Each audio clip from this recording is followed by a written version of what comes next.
கள்ளக்குறிச்சி மாவட்டத்தில் நடந்த 60 பேருக்கு மேலே அங்கே படுகொலை செய்யப்பட்டிருக்கின்றார்கள்.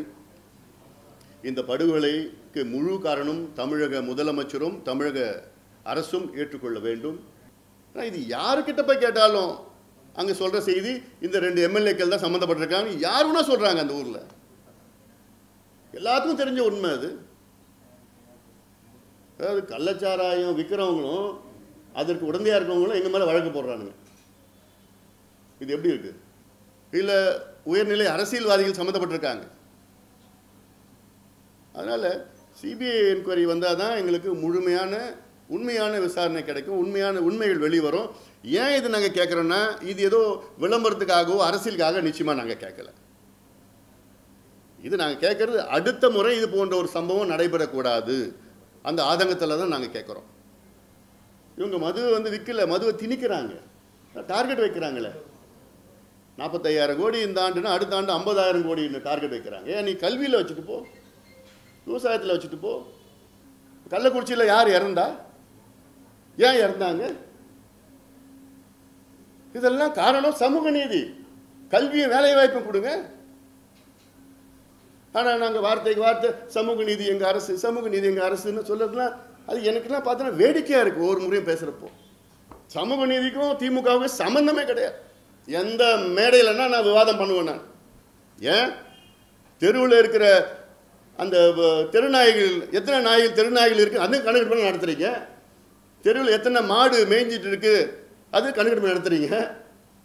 இதுக்கெல்லாம் கணக்கெடுப்பு நடத்துறீங்க.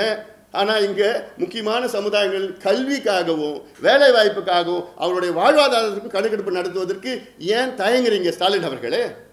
என்ன தயக்கம்? 2008 ஸ்டாட்டிஸ்டிக்கல் ஆக்ட் படி இது காஸ்ட் சர்வே, சென்சஸ் கிடையாது. முதல்ல காஸ்ட் சர்வேக்கும் சென்சஸுக்கும் முதல்ல அவருக்கு புரிதல் இருக்கணும். திமுக அரசுக்கு புரிதல் இருக்கான்னு எனக்கு சந்தேகமாக இருக்கு. எனக்கு உங்கள் சமுதாயம் எத்தனை பேர் படிச்சிருக்கிறாங்க, எத்தனை பேர் வீடு இருக்குது, எத்தனை பேர் குடிசையில் இருக்கிறாங்க, எத்தனை பேர் பட்டதாரிகள் இருக்கிறாங்க, அதெல்லாம் மத்திய அரசு எடுப்பாங்களா? எடுக்க மாட்டாங்க. அவங்க மொத்தமாக உங்கள் சமுதாயம் எவ்வளோ இருக்கிறாங்கன்னு தான் எடுப்பாங்க தவிர உங்கள் சமுதாயம் எந்த நிலையில் இருக்குன்னு எடுக்க மாட்டாங்க. எந்த நிலையில் எடுக்கிறது தான் இந்த இந்தியன் ஸ்டாட்டிஸ்டிக்கல் ஆக்ட் படி இவர் எடுக்க சொல்கிறேன் நான். விக்கிரவாண்டி இடைத்தேர்தலில் வன்னியர்கள் திமுகவுக்கு வாக்களிப்பதை 1000 ராமதாசுகள் வந்தாலும் தடுக்க முடியாதுன்னு ஆர்எஸ் பாரதி சொல்லியிருக்காரு. யார் சொல்றது? ஆர்எஸ் பாரதி. அவர் சமீப காலத்தில் ஏதோ கொஞ்சம் பேசிட்டு இருக்காரு. அதெல்லாம் சீரியஸாக எடுத்துக்காது. அது முதிர்ச்சி காரணமாக ஏதோ பேசிட்டு இருக்காரு. அது என்னன்னோ பேசிட்டு இருக்காரு. அதெல்லாம் நாங்கள் சீரியஸாக எடுத்துக்கிறது இல்லை. நீங்களும் எடுத்துக்காது. அமைச்சர் சிவசங்கர் பேசுறாரு, முதலமைச்சர் ரசிக்கிறார் சிரிச்சுக்கிட்டு. இது என்ன கலாச்சாரம்னு எனக்கு ஒன்றும் புரியலைங்க. அங்க பேசுறது சமூக நீதி பிரச்சனை, வாழ்வாதார பிரச்சனை. சிவசங்கர் பேசுறாரு, திண்டிவனத்திலிருந்து தேர்தல் நேரத்தில் ஒரு குரல் வந்துதான். சிவசங்கர் அவர்களே, திண்டிவனத்திலேருந்து அந்த குரல் வரலன்னா இந்நேரம் நீங்கள் உங்கள் குடும்பத்தோடு சேர்ந்து கோவணம் கட்டிட்டு ஆடு மாடு மேய்ச்சிட்டு இருப்பீங்க, விவசாயம் பண்ணிட்டு இருப்பீங்க உங்கள் ஊரில். நீங்கள் அமைச்சராக இருந்துருக்க மாட்டீங்க திண்டிவனத்திலேருந்து அந்த குரல் வரலன்னா. இவர் திறமைக்கு தான் கொடுத்தாங்களா அமைச்சர் பதவி? இவர் திறமை தான் நம்ம பார்க்குறோமே. சந்தி சிரிக்குது. தமிழ்நாட்டில் அரசு பேருந்துகளில் கூட உள்ள பிடிச்சிட்டு தான் போகணும். திடீர்னு கண்டக்டர் காணும். எங்கன்னு பார்த்தா பஸ்ஸில் ஓட்டையில் கீழே தரையில் விழுந்துடுறாரு. இந்த லட்சணம் தான் போக்குவரத்து குறை இருக்கு. இவர் திறமைக்கு தான் கிடைச்சதாமா? இவர் சார்ந்த சமுதாயத்துக்கு கிடைச்சிருக்குது, அவ்வளோதான். திமுக ஜாதி அரசியல். இன்றைய ஊடக நண்பர்கள் சந்திப்பு, இதில் முக்கியமாக தமிழ்நாட்டில் சமூக நீதி சார்ந்த பிரச்சனைகள், அடுத்தது கள்ளக்குறிச்சியில் நடந்த படுகொலை, 60 பேருக்கு மேலே அங்கே கள்ளக்குறிச்சியில் தமிழக அரசால் படுகொலை செய்யப்பட்டிருக்கின்றார்கள். முதலில் சமூக நீதி சார்ந்த பிரச்சனைகள். முதலமைச்சர் மரியாதைக்குரிய மாண்புமிகு திரு ஸ்டாலின் அவர்கள் சமீபத்தில் சட்டமன்றத்திற்கு உள்ளேயும் வெளியேயும் தவறான செய்திகளை சொல்லி வருகிறார்கள். இன்னும் சொல்ல போனா பொய்யான செய்திகளை சொல்லி வருகிறார்கள். சட்டமன்றத்திற்குள்ள ஒரு மிகப்பெரிய ஒரு பொய்யான செய்தியை முதலமைச்சர் அவர்கள் சொல்லியிருக்கின்றார். அதில் பீகாரில் சாதிவாரி கணக்கெடுப்பை பீகார் உயர்நீதிமன்றம் தடை செய்திருக்கிறது என்று ஒரு பொய்யான செய்தியை முதலமைச்சர் அவர்கள் சட்டமன்றத்திற்குள் சொல்லியிருக்கின்றார்கள். பீகாரில் அங்கிருக்கின்ற உயர்நீதிமன்றம் சாதிவாரி கணக்கெடுப்பை தடை செய்யவில்லை.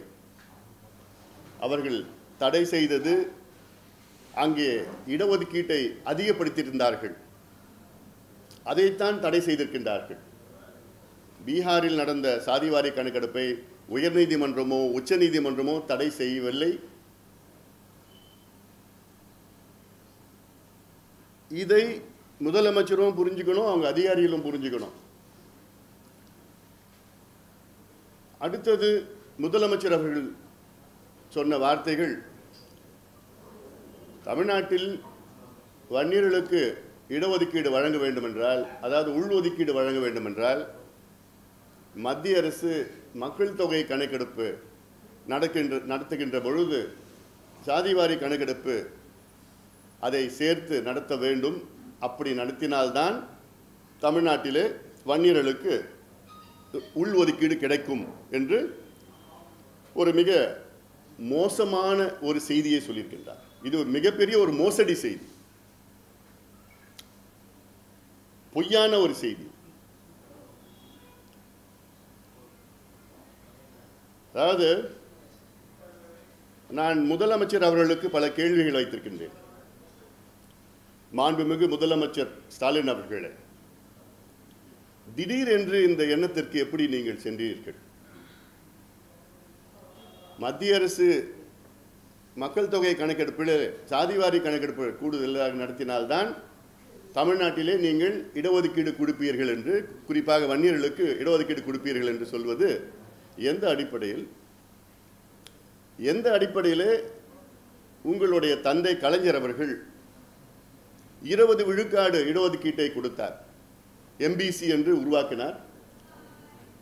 அப்பொழுது சாதிவாரி கணக்கெடுப்பு நடத்தி தான் எம்பிசி தமிழ்நாட்டில் வழங்கப்பட்டதா? அதன் பிறகு உங்களுடைய தந்தை கலைஞர் அவர்கள் அருந்ததியர்களுக்கு உள்ஒதுக்கீடு கொடுத்தார். அப்பொழுது எந்த சாதிவாரி கணக்கெடுப்பு நடத்தப்பட்டது? எந்த அடிப்படையிலே உள்ஒதுக்கீடு கொடுத்தார்கள்? அதன் பிறகு இஸ்லாமியர்களுக்கு உள்ஒதுக்கீடு வழங்கப்பட்டது. அப்பொழுதும் எந்த அடிப்படையில், எந்த சாதிவாரி கணக்கெடுப்பு நடத்தி இஸ்லாமியர்களுக்கு உள்ஒதுக்கீடு வழங்கப்பட்டது? இப்பொழுது மட்டும் வன்னியர்களுக்கு கொடுக்கறதுக்கு நீங்க மத்திய அரசு சாதிவாரி கணக்கெடுப்பு நடத்தணும்னு சொல்வது, இது எவ்வளவு பெரிய ஒரு மோசடி, எவ்வளவு பெரிய ஒரு ஏமாற்று வேலை. உங்களுக்கு பிடிக்கலன்னு சொல்லிட்டு போங்க, கொடுக்க மனசு இல்லைன்னு சொல்லிட்டு போங்க. நீங்க தானே 2 ஆண்டுகளுக்கு முன்பு ஒரு அரசாணை வெளியிட்டீங்க. தமிழ்நாடு பேக்வர்ட் கிளாஸ் கமிஷனுக்கு நீங்க ஒரு அரசாணை வெளியிட்டு உச்சநீதிமன்றம் தீர்ப்பின்படி, அதில் பேராகிராஃப் 68, 73 வச்சிருக்கிற கையில் இருக்கு. இந்த தீர்ப்பின்படி, உச்சநீதிமன்ற தீர்ப்பின்படி தமிழ்நாட்டில் வன்னியர்களுக்கு ஒதுக்கீடு கொடுப்பதற்கு எந்த தடையும் கிடையாது, தரவுகளை சேகரித்து இடஒதுக்கீடு கொடுக்கலாம் என்று தெளிவாக தீர்ப்பு சொல்லியிருக்கின்றார்கள் உச்சநீதிமன்றம். இந்த தீர்ப்பை வச்சு தான் நீங்க ஜிஓ போடுறீங்க. அன்னைக்கு நீங்க ஜிஓ போட்ட நேரத்தில் தமிழ்நாட்டில் சாதிவாரி கணக்கெடுப்பு மத்திய அரசு நடத்தினா தான் வன்னியர்களுக்கு உள்ஒதுக்கீடு கொடுப்போம்னு அந்த உங்க ஜிஓ போட்டிருக்கீங்களா? இல்லையே. எங்களுடைய மருத்துவர் ஐயா அவர்கள் உங்களை 3 முறை சந்திக்கிறார் வந்து இந்த பிரச்சனைக்காக. அப்பொழுது என்னைக்காவது ஒரு முறையாவது எங்க கிட்ட இல்லைங்க மத்திய அரசு சாதிவாரி கணக்கெடுப்பு நடத்தினா தான் இங்க உள்ஒதுக்கீடு கொடுக்க முடியும்னு ஒரு முறையாவது சொல்லியிருக்கீங்களா? இல்லைங்க. நிச்சயமா நான் தரேன்னு சொன்னீங்க. 2 ஆண்டுகளுக்கு முன்பு நீங்க சட்டமன்றத்தில் பேசியிருக்கீங்கல்ல, உறுதியாக வன்னியர்களுக்கு நாங்கள் உள்ஒதுக்கீடு கொடுப்போம் என்று சட்டமன்றத்திற்குள்ளே நீங்க பேசியிருக்கீங்க, முதலமைச்சர் பேசியிருக்கீங்க. அப்போ நீங்க சொன்னீங்களா மத்திய அரசு சாதிவாரி கணக்கெடுப்பு நடத்தினா தான் நாங்க இங்க கொடுக்க முடியும், ஏன்னு சொல்லல? அப்போ நான் உங்களை பார்த்தேன், பல முறை பார்த்தேனே, அப்போ என்கிட்ட சொன்னீங்களா? இல்லையே. அப்போ திடீரென்று என்ன இந்த யோசனை உங்களுக்கு? தமிழ்நாட்டில் சாதிவாரி கணக்கெடுப்பு நடத்துவதற்கு அதிகாரம் இல்லைன்னு ஒரு பொய்யான செய்தியை மீண்டும் மீண்டும் முதலமைச்சர் ஸ்டாலின் அவர்கள் சொல்வது இது ஏற்றுக்கொள்ள முடியாது. உயர்ந்த பொறுப்பில் இருக்கின்ற ஸ்டாலின் அவர்கள் ஏன் கடந்த காலத்தில் தமிழ்நாட்டில் கணக்கெடுப்பு நடத்தலையா?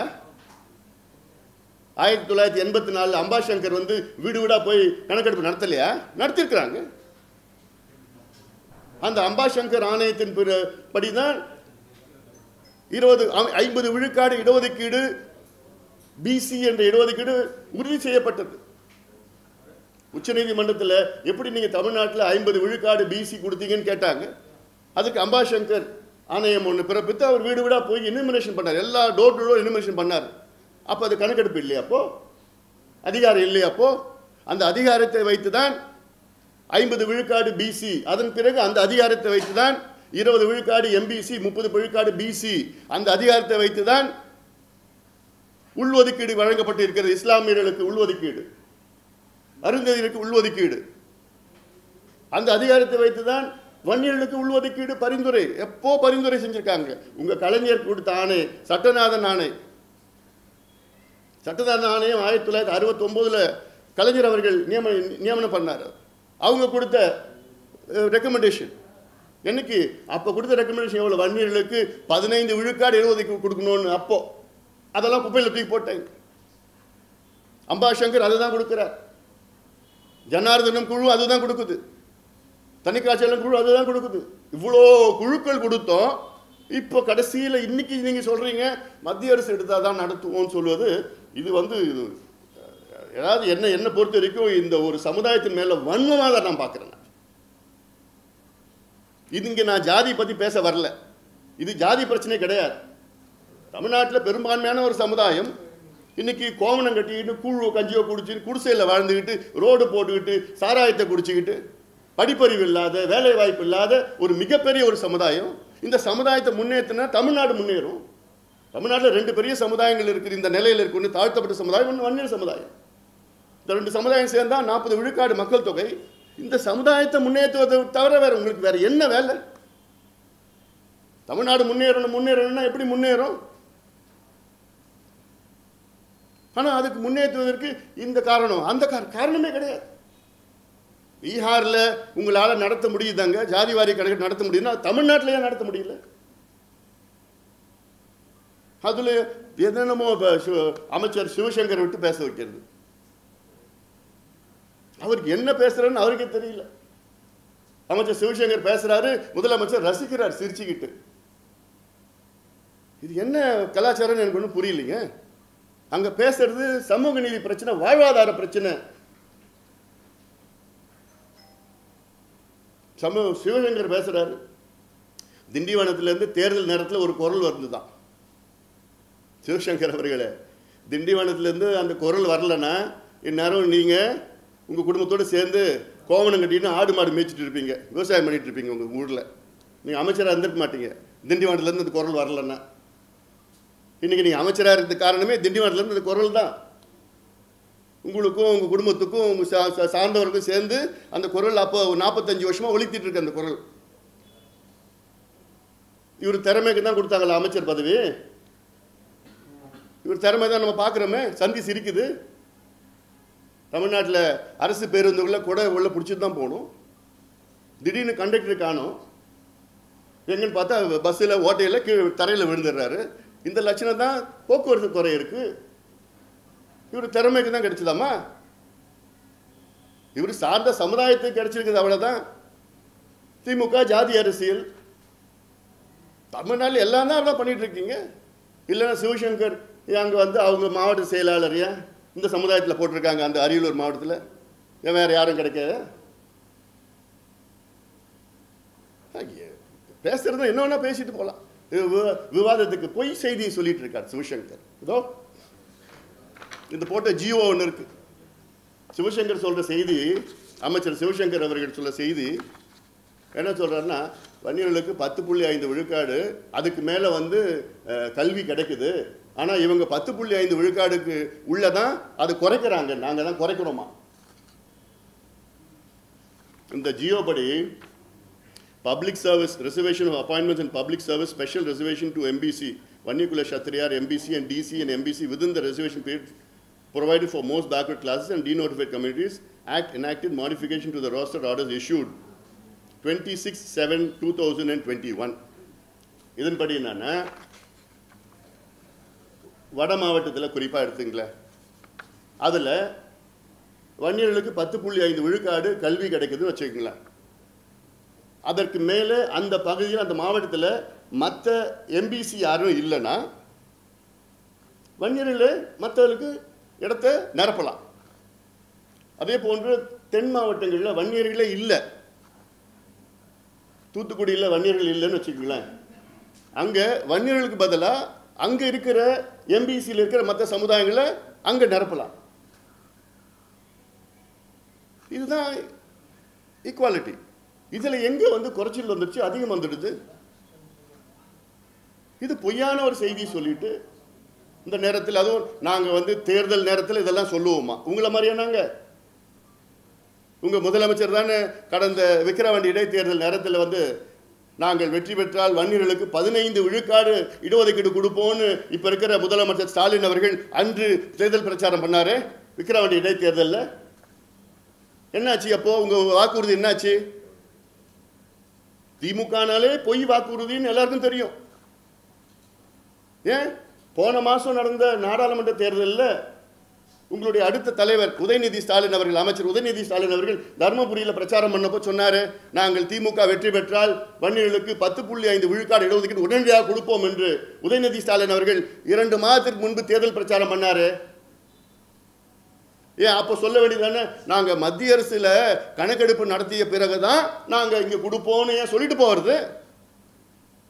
அப்போ என்ன பொய்ய சொல்கிறீங்க? எதுக்கு பொய்ய சொல்கிறீங்க? ஓட்டுக்காக தானே.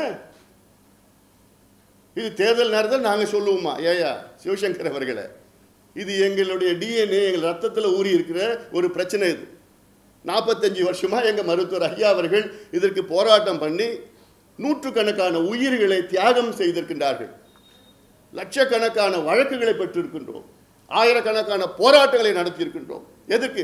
சமூக நீதிக்காக. வேலைக்கும் படிப்புக்கும் அடிச்சுக்கிறோம், நாங்கள் போராடிட்டு இருக்கோம். அது கொடுக்குற நிலையில நீங்க இருக்கிறீங்க, ஆனா கொடுக்கறது மனசு வரல உங்களுக்கு. சமுதாயம் மோசமான இருக்குதுன்னு தெரியுது. 10வது 12வது ரிசல்ட் கடந்த 15 ஆண்டு காலமாக வட மாவட்டத்தை சார்ந்த 15 மாவட்டங்கள் தான் கடைசி 15 இடத்துல இருக்கு. வட மாவட்டத்தில் உள்ள 15 மாவட்டங்கள்லாம் கடைசியில் ஹியூமன் டெவலப்மெண்ட் இண்டஸ்ட்ரீஸ்ல இருக்கு.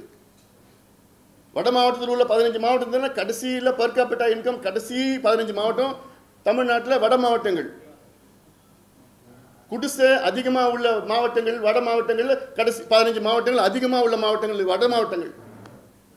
டாஸ்மார்க் விற்பனையில் அதிகமாக வருமானம் வர மாவட்டங்கள் வட மாவட்டங்கள். கல்வி ஒன்றும் கிடையாது, டாஸ்மார்க்கு நம்பர் 1ல் இருக்கு. அப்போ நீங்கள் என்ன செய்யணும்? தாழ்த்தப்பட்ட சமுதாயத்திற்கும் வன்னிய சமுதாயத்துக்கும் நீங்கள் இடஒதுக்கீடு அதிகப்படுத்தணும், வழங்கணும். தாழ்த்தப்பட்ட சமுதாயத்துக்கு இன்னைக்கு 18% 22% உயர்த்துங்க. அது நாங்கள் 1980 நாங்கள் கோரிக்கை வச்சோம், இன்னைக்கும் நாங்கள் கோரிக்கை வைக்கிறோம். கள்ளக்குறிச்சியில் யார் இறந்தா? ஏன் இறந்தாங்க? இதெல்லாம் காரணம் சமூக நீதி. கல்வியும் வேலை வாய்ப்பும் கொடுங்க. ஆனால் நாங்கள் வார்த்தைக்கு வார்த்தை சமூக நீதி எங்கள் அரசு, சமூக நீதி எங்கள் அரசுன்னு சொல்லலாம். அது எனக்குலாம் பார்த்தோன்னா வேடிக்கையாக இருக்குது. ஒவ்வொரு முறையும் பேசுகிறப்போ சமூக நீதிக்கும் திமுகவுக்கும் சம்பந்தமே கிடையாது. எந்த மேடையிலன்னா நான் விவாதம் பண்ணுவேன். நான் கலைஞர் ஆட்சியில் அது நான் ஏற்றுக்கிறேன் நான். ஆனால் ஸ்டாலின் அவர்கள் ஆட்சியில் ஒரு துளியும் சமூக நீதிக்கு அதிகாரம் திமுக விடும் எதிர்பார்க்க முடியாது. கலைஞர் திமுக வேறு, இப்ப இருக்கிற ஸ்டாலின் அவர்கள் திமுக வேறு. இல்லைன்னா சட்டமன்றத்தில் ஒரு பொய்யான செய்தி சொல்லுவாரா? தொடர்ந்து சொல்லிட்டு இருப்பாரா? அவர் அமைச்சரை வச்சுக்கிட்டு பொய்யா பரப்பிட்டு இருப்பாரா? இன்னொன்று, ஸ்டாலின் அவர்கள் சொல்றது போல மத்திய அரசு மக்கள் தொகை கணக்கெடுப்பு நடத்துகின்ற நேரத்தில் சாதிவாரி கணக்கெடுப்பு நடத்தினா தலை மட்டும்தான் எண்ண முடியும். ஒவ்வொரு சமுதாயம் எவ்வளோ இருக்கிறாங்க, பாப்புலேஷன் மட்டும்தான் பண்ண முடியும் தவிர சோஷியல் பேக்வேர்ட்னஸ், சமூக பின்தங்கிய நிலையை எடுக்க முடியாது. இது முதலமைச்சர் தெளிவாக புரிஞ்சுக்கணும். சமூக பின்தங்கிய நிலை எப்படி எடுக்க முடியும்னா மாநில அரசு தான் எடுக்க முடியும். மத்திய அரசு இந்தியாவில் சென்சஸ் எடுக்கிறப்போ இப்போ முதலியார் எவ்வளோ இருக்கிறாங்க, மீனவர்கள் எவ்வளோ இருக்கிறாங்க, வன்னியர்கள் எவ்வளோ இருக்கிறாங்க, அந்த எண்ணிக்கை தான் எடுக்க முடியும் தவிர மீனவர்கள் எந்த நிலையில் இருக்கிறாங்க, மீனவர்களுக்கு வீடு இருக்கா, மீனவர்களுக்கு படிப்பு இருக்கா, மீனவர்களுக்கு பட்டதாரியில் இருக்கிறாங்களா, சொந்த வீடு இருக்குதா, வீட்டில் பாத்ரூம் இருக்கா, அப்படிலாம் கணக்கெடுப்பு நடத்த முடியாது மத்திய அரசு. அந்த கணக்கெடுப்பு நடத்துவது மாநில அரசு தான் செய்யணும். அது கூட எடுக்கிறதுக்கு உங்களுக்கு மனசு இல்லைன்னா எதுக்கு நீங்கள் நிர்வாகம் செய்கிறீங்க? சமீபத்தில் போக்குவரத்து துறைக்கு கணக்கெடுப்பு நடத்துறீங்க. யார் யார் பேருந்தில், அரசு பேருந்தில் போகலான்னு கணக்கெடுப்பு நடத்துறீங்க. பெண்களுக்கு ஊக்க தொகையை கொடுக்கறதுக்கு அதுக்கு நீங்கள் கணக்கெடுப்பு நடத்துறீங்க. மாணவர்களுக்கு கணக்கெடுப்பு நடத்துறீங்க. எந்தெந்த மாணவர்கள் தகுதியானவர்கள் தான் கணக்கெடுப்பு நடத்துறீங்க. ஏன் தெருவில் இருக்கிற அந்த தெருநாய்கள், எத்தனை நாய்கள் தெருநாய்கள் இருக்கு அது கணக்கெடுப்பு நடத்துறீங்க. தெருவில் எத்தனை மாடு மேய்ஞ்சிட்டு இருக்கு அது கணக்கெடுப்பு நடத்துறீங்க. இதுக்கெல்லாம் கணக்கெடுப்பு நடத்துறீங்க. ஆனால் இங்கே முக்கியமான சமுதாயங்கள் கல்விக்காகவும் வேலை வாய்ப்புக்காகவும் அவருடைய வாழ்வாதாரத்துக்கும் கணக்கெடுப்பு நடத்துவதற்கு ஏன் தயங்குறீங்க ஸ்டாலின் அவர்களே? என்ன தயக்கம்? இதுதான் சமூக நீதியா? பீகாரில் கணக்கெடுப்பு நடத்தி அங்கே 19 குறியீடுகளை கண்டுபிடிச்சிருக்கிறாங்க. ஜாதிவாரி கணக்கெடுப்பு இந்தியன் ஸ்டாட்டிஸ்டிக்கல் ஆக்ட் 2008 படி நடத்துங்க. நாங்கள் 1952 சென்சஸ் ஆக்ட் கேட்கல, 1948 சென்சஸ் ஆக்ட் கேட்கல. நாங்கள் கேட்கறது 2008 ஸ்டாட்டிஸ்டிக்கல் ஆக்ட். 2008 ஸ்டாட்டிஸ்டிக்கல் ஆக்ட் படி பஞ்சாயத்து தலைவருக்கு ஜாதிவாரி கணக்கெடுப்பு நடத்த அதிகாரம் இருக்கிறது. பஞ்சாயத்து தலைவருக்கு, முதலமைச்சருக்கு இல்லையா? அந்த சட்டத்தின்படி தான் பீகார் முதலமைச்சர் எடுத்திருக்கிறார். அதை எடுத்துதான் அதில் 1,86,000 குடும்பங்கள் மாத வருமானம் 6,000 ரூபாய்க்கு கம்மியாக இருக்குன்னு, குறைவாக இருக்குன்னு கண்டுபிடிச்சி அந்த 1,86,000 குடும்பங்களுக்கு 2 லட்சம் ரூபாய் நிதி உதவி செய்து அவளுக்கு வேலை வாய்ப்பை உருவாக்கி இருக்கின்றார் பீகார் முதலமைச்சர். இதுதானே நாங்கள் கேட்குறோம். அப்போ இதெல்லாம் குறியீடுகள் என்னென்ன நிலையில் இருக்கிறாங்கன்னு அது கூட தெரிஞ்சுக்கணும் மனசு இல்லையா? எங்ககிட்ட அதிகாரம் இல்லை. நீங்கள் தானே எல்லாம் மத்திய அரசு அதிகாரத்தெல்லாம் பிடுங்கிடுது, அதிகாரத்தெல்லாம் பிடுங்கிடுதுன்னு சொல்லிட்டு இருக்கிறீங்க. நீங்கள் உங்களுக்கு இருக்கிற அதிகாரம் எங்களுக்கு இல்லைன்னு நாடகம் ஆடிட்டு இருக்கீங்க. என்ன நாடகம் இது? எவ்வளோ காலம் நாடகம் ஆட போகிறீங்க? இருக்குதான் தீர்மானம் என்ன பண்ண போகிறாங்க? அதான் கொண்டு வர போகிறாங்க, அது தெரியுது. இன்னைக்கு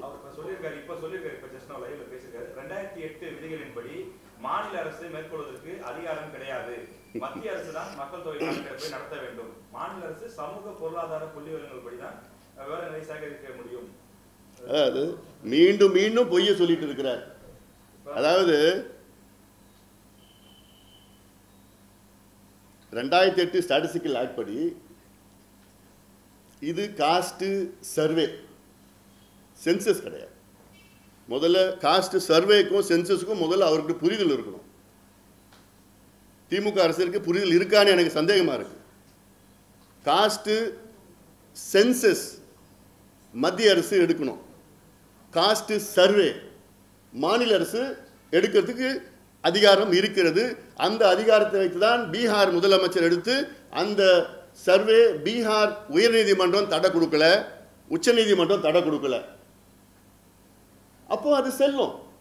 அந்த சர்வே வச்சு தான் ஆந்திரா அரசாங்கம் எடுத்துட்டு இருக்காங்க, கர்நாடகா எடுத்து முடிச்சிட்டாங்க, தெலுங்கானா எடுத்துட்டு இருக்கிறாங்க, ஒரிசா எடுத்துட்டு இருக்கிறாங்க. அப்போ இவ்வளோ மாநிலங்கள் எடுக்கிறதுக்கு உங்களுக்கு என்ன தடை இருக்கு? எவ்வளோ ஒரு பொய்ய சட்டமன்றத்தில் சொல்றாரு. அந்த எனக்கு அந்த இருக்காப்பா 2008 ஸ்டாட்டிஸ்டிக்கல் ஆக்ட் இருக்கா கொடுப்பா, தெளிவாக சொல்லியிருக்கிறாங்க. அந்த ஸ்டாட்டிஸ்டிக்கல் ஆக்ட் படி பஞ்சாயத்து தலைவருக்கு அதிகாரம் இருக்குன்னு 2008 ஸ்டாட்டிஸ்டிக்கல் ஆக்ட்ல சொல்றாங்க. முதலமைச்சருக்கு தெரியலன்னு எனக்கு வேடிக்கையா இருக்கு. எங்களுக்கெல்லாம் மனசு இல்லை அப்படி சொல்லிட்டு போயிடுங்களேன். இதை வச்சுக்கிட்டு அவங்கள வச்சு பேசுறது, இவங்கள வச்சு பேசுறது எல்லாம் பேசி பேசி அசிங்கப்பட்டான். கேட்குறேன், சிவசங்கர் சொல்றாரு வாதத்துக்கு வாங்க, நான் வரேன். சிவசங்கர் அவர்களே, நீங்கள் கூப்பிடுங்க, எங்கே வேணா நான் வரேன். இதுதான் உங்கள் தலைப்பில் போடுவீங்க நீங்கள். அப்புறம் எங்கே கூப்பிடுறீங்களா நான் வரேன். நான் எனக்கு ஒன்றும் பிரச்சனை கிடையாது. இது சம்மந்தமாக அவர் சொல்கிறது ஸ்டாட்டிஸ்டிக் டேட்டா எல்லாம் சொந்தமாக நான் வரேன். நான் விளக்கம் சொல்கிறீங்களா? நான் விளக்கம் சொல்கிறேன், நான் வரேன். நான் பொய்ய சொல்லிட்டு இருக்காதீங்க. அவர் என்ன சொல்றாரு, 20% வந்து எம்பிசி கொடுக்குறாங்க. நீங்க சொல்லிருந்தீங்க, இப்போ வட மாவட்டங்களில் வன்னியர்கள் வந்து செறிவா இருக்கிறாங்க. அப்ப நீங்க 20% 10% கொடுக்குறப்ப இந்த ஜீவோ படி வட மாவட்டத்தில் 10:30க்கு மேலே காலியான இடம் இருந்ததுன்னா அது வந்து வன்னியர்கள் நிரப்பலாம். வன்னியர்களுக்கு மட்டும்தான். மீதி இருக்கிற சவுத்துல வந்து டினோட்டிஃபைட் கம்பெனிஸ் தான் இருக்காங்க. இப்போ அவங்களுக்கு 5% பக்கம் தான் போகுது. மீதி எப்படி அங்கே இப்போ வன்னியர்களுக்கு வந்து வட மாவட்டத்தில் மட்டும்தான் ரிசர்வேஷன் வன்னியர்களுக்கு இல்லை. தமிழ்நாட்டில் இருக்கிற 38 மாவட்டத்திலையும் ரிசர்வேஷன் இருக்குது. தமிழ்நாட்டில் இருக்கிற 38 மாவட்டத்திலையும் 10.5 விழுக்காடு கொடுக்கப்படுகிறது. தென் மாவட்டத்தில் வன்னியர்கள் இல்லைன்னா அதில் எம்பிசியில் இருக்கிற மற்ற சமுதாயங்கள்னால் அதில் அந்த இடத்த வந்து நிரப்பலாம். அதுதான் இந்த ஜீவோ போட்டிருக்காங்க. இதில் என்ன பொய் சொல்லிட்டு இருக்காரு. இன்னொன்று நான் கேட்குறேன், இவர் சொல்கிறாரு 10.5 விழுக்காடு அது வந்து குறைவாக இருக்குன்னு சொல்கிறாருல்ல. ஏன் அது 15 விழுக்காடாக நீங்கள் ஏற்றுறதுல யார் தடை பண்ணுறா? இன்னைக்கு தமிழ்நாட்டில் வன்னியர்கள் வந்து 18 விழுக்காடு மக்கள் தொகை அடிப்படையில் இருக்கிறாங்க. ஆனால் கிடைச்சது வந்து 10.5 விழுக்காடு குறைவாக கடந்த ஆட்சியாளர் கொடுத்துட்டாங்க. கடைசி நிமிஷத்தில் ஏதோ கொடுத்தானுங்க, குளறுபடி நடந்து போச்சு, யாரையோ திருப்திப்படுறதுக்காக குறைச்சி கொடுத்துட்டாங்க. நாங்கள் எங்களுடைய கோரிக்கையே கடந்த ஆட்சி காலத்தில் கோரிக்கையே எங்களுக்கு வந்து 18 விழுக்காடு கொடுக்கணும் தான் கோரிக்கை வச்சோம். அப்புறம் நேரம் இல்லாத காரணத்தில் தேர்தல் நேரத்தில் அதுக்கு முன்பு பார்த்தோன்னா சரி அதை குறைச்சி கழிச்சு இது முதல்ல கட்டத்தை வரணும்னு நாங்கள் பண்ணோம். இதுவே வந்து நீங்கள் சட்டநாதன் குழு பரிந்துரை, அம்பாசங்கர் குழு பரிந்துரை, தணிக்காச்சலம் ஜனார்தனன் குழு பரிந்துரையில் என்ன பண்ணியிருக்காங்கன்னா வன்னியர்களுக்கு 14 விழுக்காடு இடஒதுக்கீடு கொடுக்கணும்னு சொல்லியிருக்கிறாங்க. மக்கள் தொகை அடிப்படையில் 18 விழுக்காடு, ஆனால் குறைஞ்சபட்சம் 14 விழுக்காடு இடஒதுக்கீடு கொடுக்கணும்னு சொல்லியிருக்கிறாங்க. ஏன் அது நீங்கள் சிவசங்கர் நீங்கள் செய்யுங்களேன், அதில் யார் தடை கொடுக்குறா உங்களுக்கு? இல்லை, கல்வியில் 100 பேர் அந்த மருத்துவ மாணவர் சேர்க்கையில் கிட்டத்தட்ட 20 பேர் சேரக்கூடிய இடத்துல வெறும் 10 பேர் தான் சேருவாங்க. இது வந்து பாமக ஒரு பின்னடைவு தான் ஒரு விளக்கம் கொடுத்தாரு. இது பொய்யான செய்தி. டேட்டா கொடுக்க சொல்லுங்க, டேட்டா கொடுங்க, வெளியில் எடுக்கட்டும், டேட்டா வெளியில் எடுக்கட்டும். டிஎன்பிசியில் நான் கேட்குறேன் சிவசங்கர் அவர்கிட்ட, குரூப் 1 எத்தனை பேர் வன்னியர்கள் குரூப் 1 வரான்னு டேட்டா கொடுக்க சொல்லுங்க. அவர் சொல்றது குரூப் 4. குரூப் 4னா என்ன? அந்த கிளர்க் வேலை, அந்த இந்த கான்ஸ்டபிள் இந்த வேலை, அப்புறம் விஏஓ, இது இந்த மாதிரி வேலையில் குரூப் 4ல் வந்து இவங்க வந்து 10, 12 இப்படி வந்திருக்கிறாங்க. அதுதான் ஹைலைட் பண்ணிட்டு இருக்கிறார். ஆனால் குரூப் 1ல் டெபுட்டி கலெக்டர் வேலை, டிஎஸ்பி வேலை, டிஸ்ட்ரிக்ட் ஜட்ஜ் வேலை, இதெல்லாம் ஒன்றுமே கிடைக்கல. 4%, 5% தான் கிடைக்குது. ஆனால் அதெல்லாம் வரக்கூடாது. சிவசங்கருக்கு அதெல்லாம் வரக்கூடாது. சும்மா அந்த இவங்க கீழே இருக்கிற 4வது அந்த குரூப் 4 அது மட்டும்தான் இவர் கண்ணில் பார்க்க தெரியுதாம்மா? டேட்டா கொடுங்க, வெளியில் கொடுங்க. சும்மா சொல்லிக்கிறது, சும்மா பேசிக்கிறது, பொய் பேசுறதெல்லாம் டேட்டா வெளியில் சொல்லுங்க. என்ன யார் யார் எப்படி கிடைச்சு சொல்லுங்க.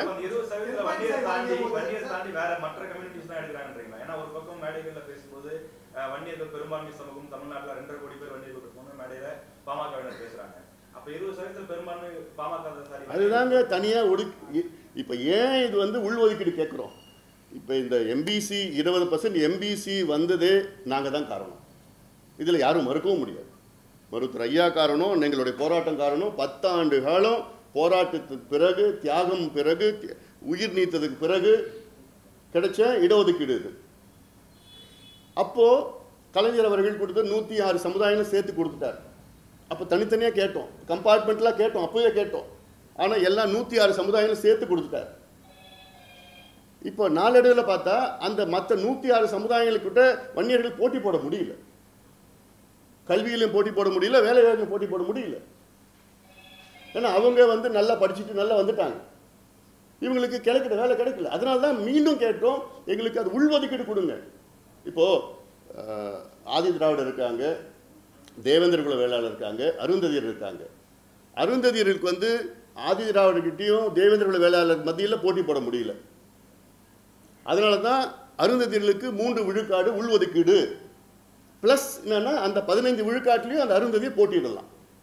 எக்ஸ்க்ளூசிவாக 3 விழுக்காடு ப்ளஸ் மற்றதுலேயும் 15 விழுக்காடு போட்டியிடலான்னு கொடுத்துருக்கு. ஏன்னா அவங்க போட்டி போட முடியல. அதே நிலை தான் வன்னியரில் இருக்கிறாங்க. அதில் போட்டி போடுறதுலன்னா இந்த பிஏ பிஎல்பி அந்த படிப்பு சாதாரண படிப்பு ப்ளஸ் முக்கியமாக வேலை வாய்ப்பு. டிஎன்பிசியில் சொல்கிறாரு, அது டேட்டா எடுத்து சொல்லுங்கள். குரூப் ஏ எத்தனை பேர் கிடச்சிருக்குது, குரூப் பி எத்தனை பேர் கிடச்சிருக்குது. போன டிஎஸ்பியில் 22 பேர் எடுத்திருக்காங்க, டிஎஸ்பி எடுத்திருக்காங்க. அதில் எவ்வளோ வன்னியர் கிடச்சி? 2 பேர் தான் கிடச்சிது. மற்ற 20 பேர் மற்ற சமுதாயத்தை சார்ந்தவங்க. ஆனால் போராடினது உயிர் நீத்தது எல்லாம் இந்த சமுதாயம் தான். அப்போ என்ன நியாயம் கிடைக்குது? பொய்ய சொல்லிக்கலாம். இன்னொன்று, இவங்க சொல்கிற கணக்கு கியூமுலேட்டிவ் கணக்கு சொல்கிறாங்க. நாங்கள் போய் பார்த்தப்போ கியூமுலேட்டிவ் டேட்டா தனித்தனியாக கொடுக்கறது இல்லை. இவங்க மொத்தமாக சேர்த்து எல்லாம் குரூப் 1 through 3 4 கியூமுலேட்டிவாக இவ்வளோ வர்றாங்க. சார் பீகார் 10.5% வந்து அந்த இடஒதுக்கீடு வந்து உயர்ந்துருச்சு. ஆனால் பார்த்தீங்கன்னா ஏற்கனவே இந்திரா சவானி கேஸில் வந்து பார்த்தீங்கன்னா 50% ரிசர்வேஷன் மேலே போகக்கூடாதுன்ற அந்த தீர்ப்பு இருக்கு. அதுக்கு மேலே 65% போனதுனால தான் வந்து பார்த்தீங்கன்னா அந்த இடஒதுக்கீடு உயர்வு வந்து ரத்து பண்ணியிருக்காங்க. அப்படி இங்கே வந்து இப்போ 10.5 கொடுக்கும்போது 69%ன்றது பார்த்தீங்கன்னா இப்போ 79 அந்த மாதிரி போகும்போது வந்து பார்த்தீங்கன்னா அது மீண்டும் வந்து அடிபடுற வாய்ப்பு இருக்குல்ல? நாங்கள் கேட்குறதே வந்து உள்ஒதுக்கீடு தான் கேட்குறோம். உள்ஒதுக்கீடு தான் சார். 20 விழுக்காட்டில் உள்ஒதுக்கீடு தான் கேட்குறோம். நீங்கள் இஸ்லாமியர்களுக்கு பண்ண முடியுது, அருந்ததிற்கு பண்ண முடியுது, ஏன் வன்னியர்கள் பண்ண முடியாதுன்னா கேட்குறோம். நாங்கள் உள்ஒதுக்கீடு தான் நாங்கள் கேட்குறோம். அதனால் இதில் கொடுக்கறதுக்கு என்ன பிரச்சனை இருக்குது? உச்சநீதிமன்றமோ சொல்லியிருக்கிறாங்க, வன்னியர்களுக்கு உள்ஒதுக்கீடு கொடுக்க தடை கிடையாதுன்னு சொல்கிறாங்க. உச்சநீதிமன்றம் வந்து மத்திய அரசு ஜாதி வாரிய கணக்கெடுப்பு நடத்தினா தான் கொடுங்கன்னு சொல்லலை, எந்த இடத்துலையும் சொல்லலையே. தரவுகளை சேகரித்து கொடுங்கன்னு. அந்த தரவுகள் தான் சிவசங்கர் சொல்ல தரவுகள். முதலமைச்சர் என்ன சொல்கிறாருன்னா தரவுகள் இல்லைன்னு சொல்கிறாரு. எங்களுக்கு மத்திய அரசு கணக்கெடுப்பு நடத்தினா தான் தரவுகள் வரும்னு சொல்கிறார் முதலமைச்சர். அவருடைய அமைச்சர் சொல்கிறார் தரவுகள் இருக்குன்னு சொல்கிறார். அப்போ இதில் யார் பொய் சொல்கிறா, யார் உண்மை சொல்கிறா? அதில்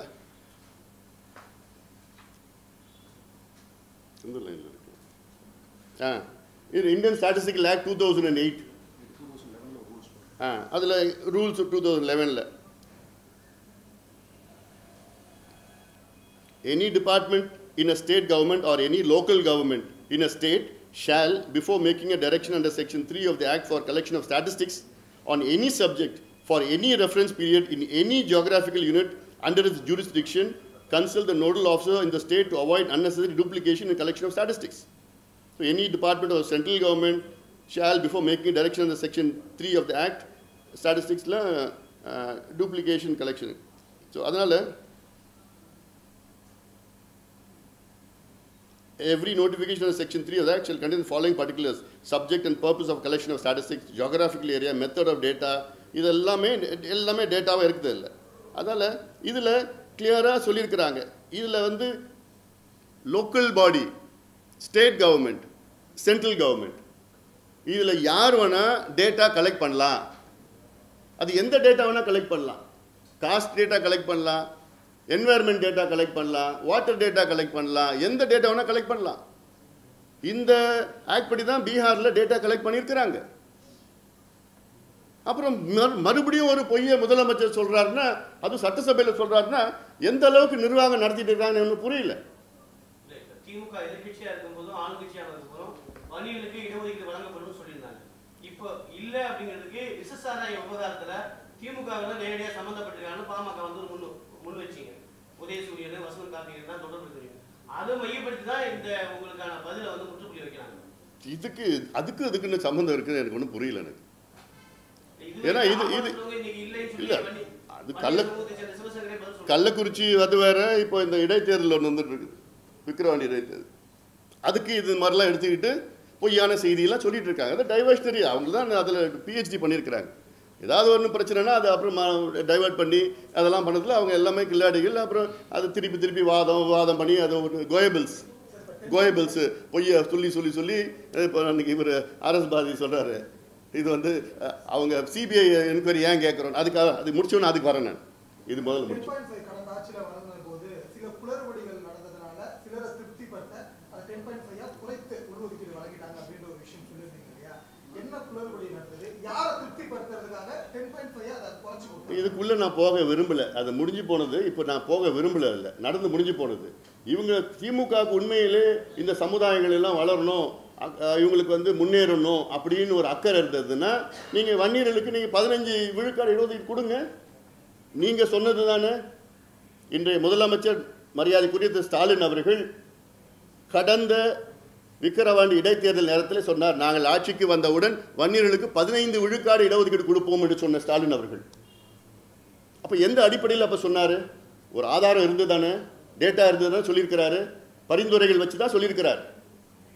சட்டநாதன் பரிந்துரை, அம்பாசங்கர் பரிந்துரை, ஜனார்தனம் பரிந்துரை, இதெல்லாம் வச்சு தான் சொல்லியிருக்கிறார். இந்த ஜனார்தனம் பரிந்துரை வச்சு தான் இஸ்லாமியர்களுக்கு உள்ஒதுக்கீடு கொடுக்குறாங்க. இதே ஜனார்தனம் பரிந்துரை வச்சு தான் அருந்ததியர்களுக்கு உள்ஒதுக்கீடு கொடுக்குறாங்க. இதெல்லாம் சட்டத்தில் ஏற்றுட்டு இருக்காங்க. எந்த தடையும் இல்லை இப்போ. அதனால் இந்த கடந்த முறை இந்த 10.5 விழுக்காடு ஏன் தடை பண்ணிட்டாங்கன்னா, இதில் வந்து பேக்வர்ட் கிளாஸ் கமிஷனுடைய ரிப்போர்ட் இல்லாமல் பேக்வர்ட் கிளாஸ் சேர்மன் ரிப்போர்ட் கொடுத்தார். அது ஒரு முக்கியமானது. அது பேக்வர்ட் கிளாஸ் கமிஷன் கொடுத்துருந்ததுன்னா எந்த கோர்ட்டும் தலையிட முடியாது. அது எங்களுக்கு தெரியலைங்க. அது எங்களுக்கு தெரிஞ்சதுன்னா நாங்கள் எங்கே அந்த இருக்கிறோம்? எங்ககிட்ட யாருமே சொல்லப்படும் இல்லை. அதெல்லாம் அவங்களே பேசி அவங்களே கொண்டு வந்திருக்காங்க. எங்களுக்கு ஒன்று நாங்கள் அரசு ஆட்சியில் இருந்தோமா? நாங்கள்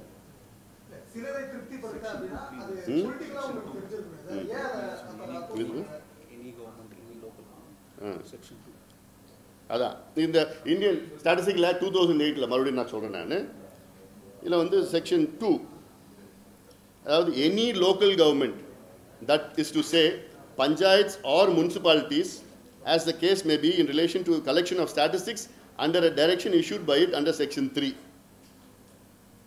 அதனால் ஸோ இது எல்லாத்துக்கும் அது நிறைய மற்றெல்லாம் நிறைய இருக்குது. Statistics means statistical survey means a census or a survey whereby information is collected from all the informants in the field of enquiry or from a sample thereof by an appropriate government under this act or any other relevant act, wholly or primarily for purpose of processing and summarizing by appropriate statistical procedures. இதுக்கு மேலே தெளிவுபடுத்தணுமா? முதலமைச்சர் சுற்றி எத்தனை IAS officer இருக்காங்க? அவங்களுக்கு இது கூட தெரியாதம்மா? ஒரு ஆக்ட், இந்தியன் ஆக்ட் தெளிவாக இருக்குது. அதுக்கு அப்புறமும் முதலமைச்சர் சொல்கிறாரு எங்களுக்கு அதிகாரம் இல்லைன்னு சொல்கிறதுன்னா அப்புறம் நான் வேறு என்ன தான் சொல்ல முடியும் என்னால்? இது தமிழக மக்கள் புரிஞ்சுக்கணும். தமிழ்நாடு அரசை, முதலமைச்சர் நிர்வாகத்தை பற்றி புரிஞ்சுக்கணும். தமிழக மக்கள் எந்த அளவுக்கு இவங்களுக்கு அந்த அளவுக்கு தெரியாமல் பேசிட்டு இருக்கிறாங்கன்னு.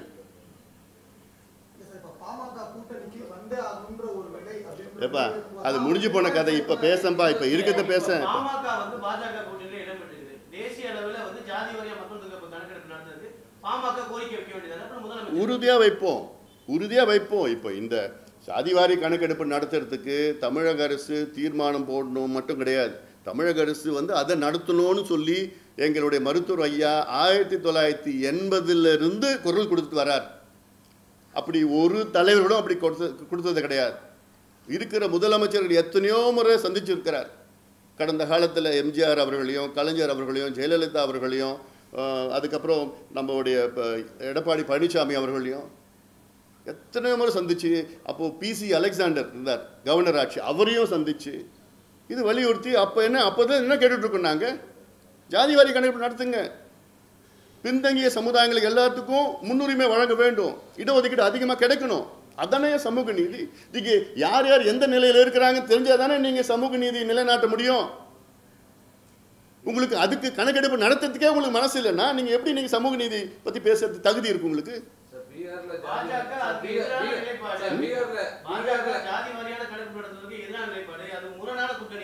அது அப்படி யாராவது எதிர்ப்பு சொல்லியிருக்கிறாங்களா பிஜேபியில்?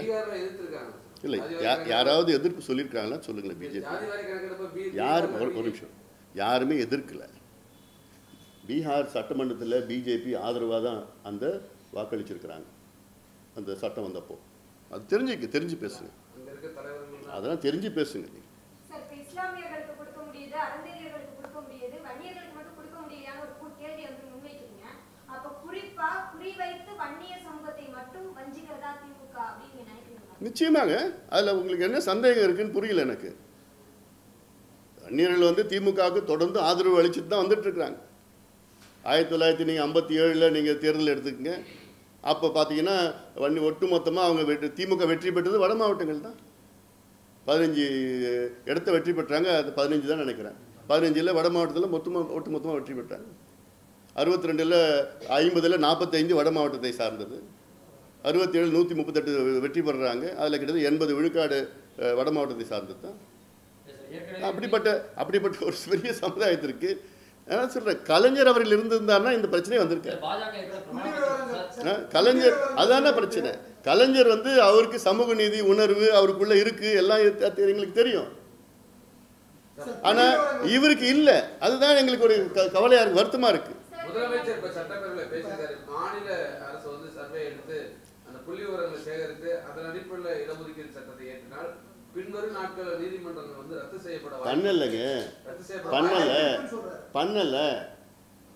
என்ன அது செய்ய போறாங்க? பண்ணல, செய்யல. அப்ப மாநில அரசு தானே இதெல்லாம் குறியீடுகள்லாம் எடுக்க முடியும். மத்திய அரசு தலையை தானே எண்ண முடியும். இப்போ சோஷியல் பேக்வர்ட்னஸ் சொல்றாங்க நீதிமன்றத்தில். அப்ப சோஷியல் பேக்வர்ட்னஸ் நீங்க எப்படி கண்டுபிடிப்பீங்க? ஆமா, இப்போ பீகார்ல என்ன பண்ணிருக்கிறாங்க, இந்த இடஒதுக்கீடு அதிகப்படுத்தினாங்கல்ல. அப்போ அது என்ன காரணம் சொன்னாங்கன்னா, ரைட் டு ஈக்குவாலிட்டி ஆர்டிகல் 14, 15, 16 சொல்றாங்க. அது இல்லாமல் இது வந்து ப்ரொபோஷனல் பாப்புலேஷன் ரெப்ரசன்டேஷன் கிடையாது, இது இன்க்ளூசிவ்னஸ்ன்னு சொல்றாங்க. இன்க்ளூசிவ்னஸ்னா என்னன்னா பேக்வர்ட்னஸும் பாப்புலேஷனும் ரெண்டும் சேர்த்து பண்ணணும்னு சொல்றாங்க. மத்திய அரசு கணக்கெடுக்கிறது வந்து ஒன்லி பாப்புலேஷன் தான் கணக்கெடுக்க போறாங்க. அப்போ நீங்கள் அது பேக்வர்ட்னஸ் எங்கே நீங்கள் எப்படி கணக்கெடுப்பீங்க? நீங்கள் மாநில அரசு எடுக்கணும். அது இந்த ஆக்ட் படி தான் எடுக்கணும். அந்த ஆக்ட்னா தெளிவாக சொல்லியிருக்கிறதில்ல. நான் எல்லாம் அதிகாரம் இருக்குது, local body, state, central government மூணுத்துக்கும் அதிகாரம் இருக்குன்னு சொல்கிறேன்.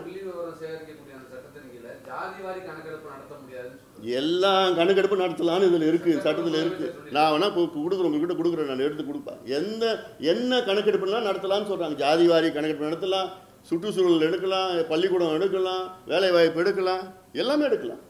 கணக்கெடுப்பு நடத்தலாம். ஆனா அதன் அடிப்படையில் உள்ஒதுக்கீடு கொடுத்தா அது நீதிமன்றத்தால ரத்து செய்யப்பட வாய்ப்பு இருக்குன்னு தான் கோட் பண்றாங்க. சரி, பண்ணி பாருங்களேன், ரத்து பண்ணட்டும். இப்ப அதனால என்ன ஏன் முயற்சி பண்ண மாட்டீங்களா நீங்க? இல்ல இல்ல இல்ல, நான் கேட்கறது அவங்க செஞ்சிருவாங்கன்னு சொல்றீங்களே, ஏன் முயற்சி பண்ணுங்க. இல்ல முயற்சி பண்ணுங்க.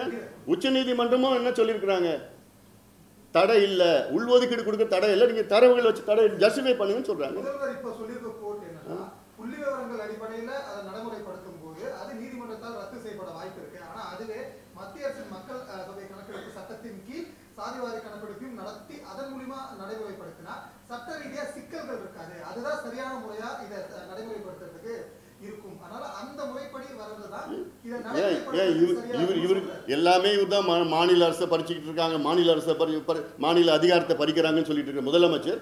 மாநிலத்துக்கு அதிகாரம் இருக்கு, இந்த அதிகாரத்தை நிலைநாட்ட வேண்டியதானே இவரு. நான் மீண்டும் சொல்றேன், மத்திய அரசு கணக்கெடுப்பு நடத்தினா அது வந்து தலையை தான் கணக்கெடுப்பு நடத்துவாங்க. மாநில அரசு முழுமையாக நடத்தினா தான் இதெல்லாம் நடத்த முடியும். இதெல்லாம் சோஷியல் பேக்வர்ட்னஸ். எத்தனை பேர் ஒரு சமுதாயம், இப்போ சொல்கிற மீனவர் சமுதாயத்தில் எத்தனை பேர் குடிசையில் இருக்கிறாங்க, எத்தனை பேர் வீடு இருக்குது, அந்த வீடு எத்தனை ஸ்கொயர் ஃபீட் இருக்குது, அதில் எத்தனை பேர் பட்டதாரிகள் இருக்காங்க, எத்தனை பேர் படிச்சிருக்கிறாங்க, அந்த வீட்டில் வந்து கழிப்பறைகள் இருக்கா, அது மாதிரி 20-25 குறியீடுகள் இருக்குது, பேராமீட்டர்ஸ் இருக்குது. அதை எடுத்து தான் அதை ஜஸ்டிஃபை பண்ணி ப்ளஸ் பாப்புலேஷன் ஜஸ்டிஃபை பண்ணி, ஓஹோ இந்த பாப்புலேஷன் இவ்வளோ இருக்கிறாங்க, ஆனால் இவ்வளோ பின்தங்கிய நிலையில் இருக்கிறாங்கன்னு சொல்லி அதுதான் ஜஸ்டிஃபிகேஷன். இதுதான் கோர்ட்டில் கேட்குறாங்க. சார் அதான் பிரமாண பத்திரம் தாக்கல் பண்ணிருக்காங்க சார். இந்த விஷயத்துல தான் ஏற்கனவே பாஜக அரசு வந்து இந்த மக்கள் சாதிவாரி கணக்கெடுப்பு நடத்துறதுக்கு வந்து பாத்தீங்கன்னா அந்த யூனியன் பட்டியல் இருக்கு, அதை வந்து பாத்தீங்கன்னா மத்திய அரசு தான் பண்ண முடியும்னு ஏற்கனவே இந்த பீகார் இதுல வந்து கோர்ட் உச்சநீதிமன்றத்துக்கு போகும்போது அங்க பிரமாண பத்திரம் மத்திய அரசு தாக்கல் பண்ணிட்டாங்க. மத்திய அரசு தான் சாதிவாரி கணக்கெடுப்பு நடத்த முடியும்னு மத்திய அரசு சொல்லிட்டாங்க. அப்படி இருக்கும்போது வந்து இப்ப நீங்க கூட்டணி இருக்கீங்கன்னா நீங்க பாஜக அரசு கிட்ட தான் உங்களுடைய கோரிக்கை வந்து வைக்க முடியும். அப்படி இருக்கும் சரி, அந்த ஒரு நிமிஷம் அப்படி கோர்ட்ல பீகார் கோர்ட்ல சொன்னாங்க, பீகார் கோர்ட்டில் சொன்னாங்க இல்லைங்களா, சுப்ரீம் கோர்ட்டில் சொல்லியிருக்காங்க, பீகார் கோர்ட்டில் சொல்லியிருக்காங்க. நீங்கள் சொல்கிறீங்க எங்கேயாவது பீகாரில் நடந்த அந்த கணக்கெடுப்பு தடை கொடுத்துருக்காங்களா? பண்ணல இல்லை. அப்புறம் அப்போ அது செல்லும் தானே, பீகாரில் செல்லும் தானே, அது பீகாரில் செல்லும், பீகாரில் கணக்கெடுப்பு நடந்து செல்லும். உச்சநீதிமன்றம் தடை கொடுக்கல, உயர்நீதிமன்றம் தடை கொடுக்கல, செல்லும். அதே தானே நீங்கள் ஸ்டாலின் அவர்கள் எடுக்க வேண்டியது. அது மத்திய அரசு எடுத்து சொல்லட்டும், சொல்ல வேண்டாம். மத்திய அரசு என்ன வேணா சொல்லிட்டு போட்டோங்க, உங்களுக்கு அதிகாரம் இருக்குதுல்ல, அந்த அதிகாரத்தை பயன்படுத்தி நீங்க எடுங்க. நாங்கள் சொல்லுவோம் மத்திய அரசு வலியுறுத்துவோம், அது வேற. அதை மீண்டும் நான் நாங்கள் மீண்டும் சொல்லுறது, மத்திய அரசு எடுத்தால் அது தலை கணக்கு தான் எடுப்பாங்க.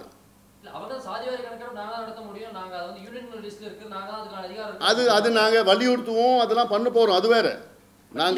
நாங்கள் கூட்டணியில் இருக்கோம், வலியுறுத்துவோம், அது வேற. பீகாரில் தடை கொடுக்கல, லீகலாக இருக்குது.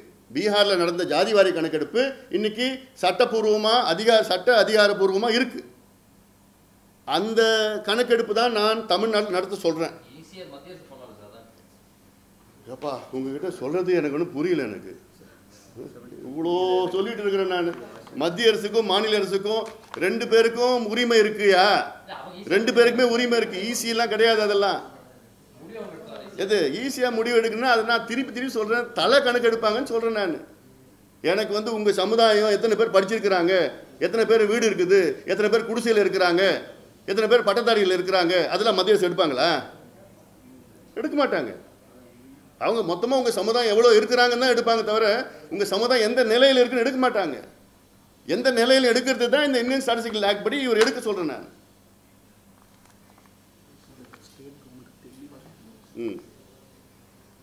அதாவது இந்த 73 பேராகிராஃப் சுப்ரீம் கோர்ட்டில் கொடுத்த தீர்ப்பு, உச்சநீதிமன்றம் தீர்ப்பில், while the state government has the competence to classify the Vanniyakula Kshatriyas or any other community or group of communities within backward classes as a particular class for the grant of special measures, there should be a reasonable basis for categorizing such communities into a different section from the rest of the communities within the MBCs and DNCs on grounds which cannot be superficially or illusory. உச்சநீதிமன்றம் தெளிவாக சொல்லியிருக்கிறாங்க. உங்களுக்கு புரியலம்மா? புரிஞ்சுதா? சரி, நிச்சயமாக வர எல்லாம் copy கொடுக்குறேன் நான். 68 சரி 73 சரி கிளீனாக பிடிஎஃப் கொடுத்துட்றேன் நான். இதில் தெளிவாக உச்சநீதிமன்றம் தெளிவாக வன்னியர்களுக்கு உள்ஒதுக்கீடு கொடுக்குறது எந்த தடையும் இல்லை, ஜஸ்டிஃபை பண்ணி கொடுங்கன்னு சொல்கிறாங்க. ஜஸ்டிஃபை எப்படி பண்ணுவோம்? கணக்கெடுப்பு நடத்தணும். இந்தியன் ஸ்டாட்டிஸ்டிக்கல் ஆக்ட் படி கணக்கெடுப்பு இவங்க நடத்துறதுக்கு அதிகாரம் இருக்குது. லோக்கல் பாடி, ஸ்டேட், சென்ட்ரல் எல்லாத்துக்கும் அதிகாரம் இருக்குது. அது ஏன் எடுக்க மறுக்கிறாரு? கொடுக்கக்கூடாதுன்னா முடிவு பண்ணிட்டாங்க. இது முழுக்க அரசியல் காரணம் தான்.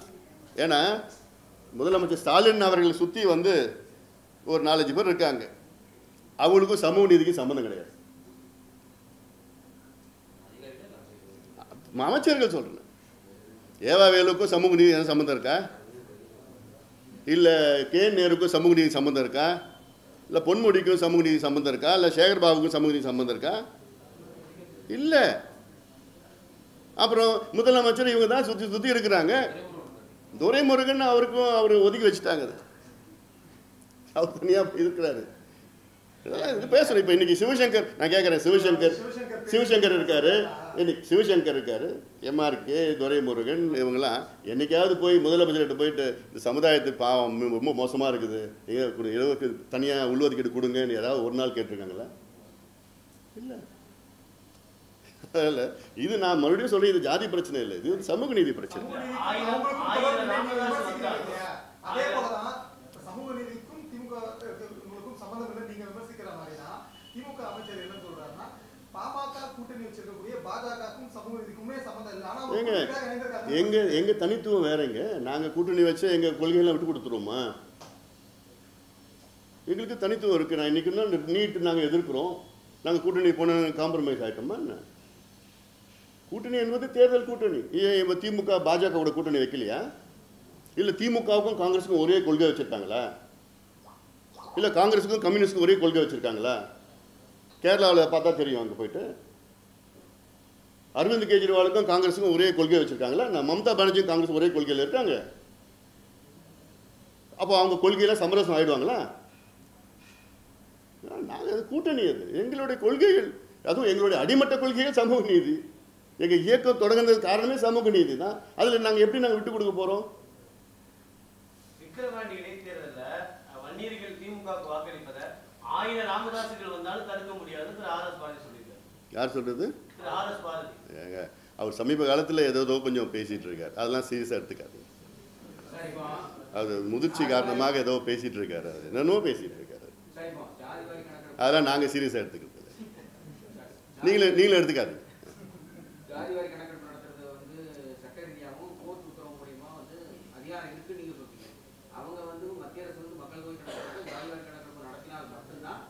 வன்னியர்களுக்கு 10.5% இடஒதுக்கீடு கொடுக்க முடியும் சட்டசபையில பதிவு பண்ணிட்டாங்க. இப்போ உங்களுடைய அடுத்த கட்ட நடவடிக்கை என்னவா இருக்கும்? நாங்கள் சட்ட ரீதியிலையும் அரசியல் ரீதியிலும் நாங்கள் போராட்டங்கள் நடத்த போகிறோம். அதாவது இதற்கு முன்பு நடந்த போராட்டங்களை விட கடுமையான போராட்டங்கள் நாங்கள் நடத்த தயாராக இருக்கிறோம். இது சமூக நீதி பிரச்சனை, இது ஜாதி பிரச்சனை கிடையாது. அப்பட்டமாக ஒரு பொய்யை சொல்லிட்டு இருக்கிறாங்க, அவங்களுக்கு மனசு இல்லை, கொடுக்கறதுக்கு மனசு இல்லை. இது மூடி மறைக்கிறதுக்கு மத்திய அரசு காரணம், இந்த அரசு காரணம்லாம் சும்மா காரணங்கள் சொல்லிட்டு இருக்கிறாங்க. இது எல்லாத்துக்கும் தெரியுது.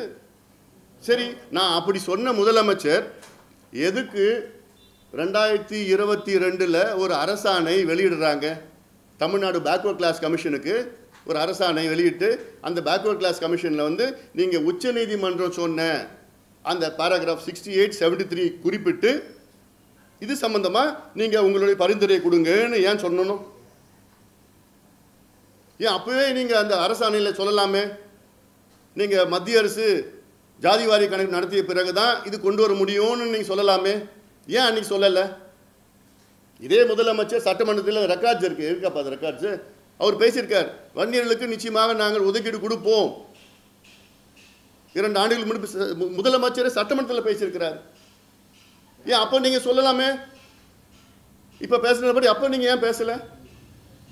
அன்றைக்கே நீங்கள் மத்திய அரசு எடுத்தால் தான் எங்களால் பண்ண முடியும்னு சொல்லலாமே சட்டமன்றத்தில்.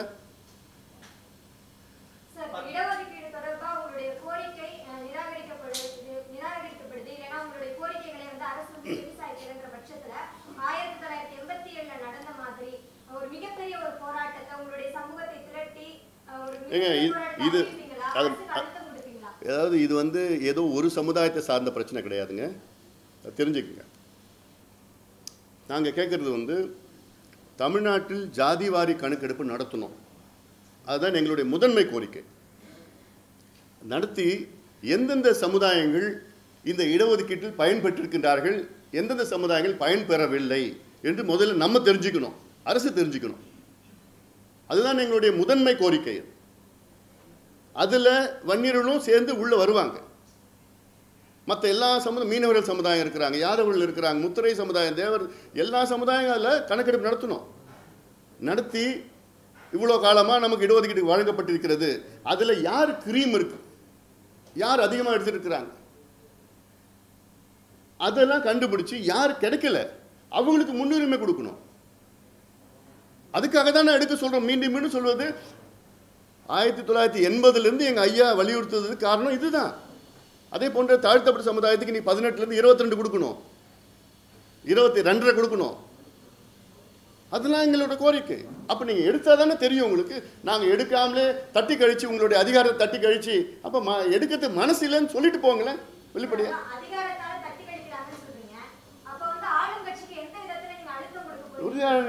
உறுதியாக நாங்கள் அரசியல் ரீதியாகவும் சரி சட்ட ரீதியாகவும் சரி கடுமையான போராட்டங்களை நாங்கள் நடத்துவோம்.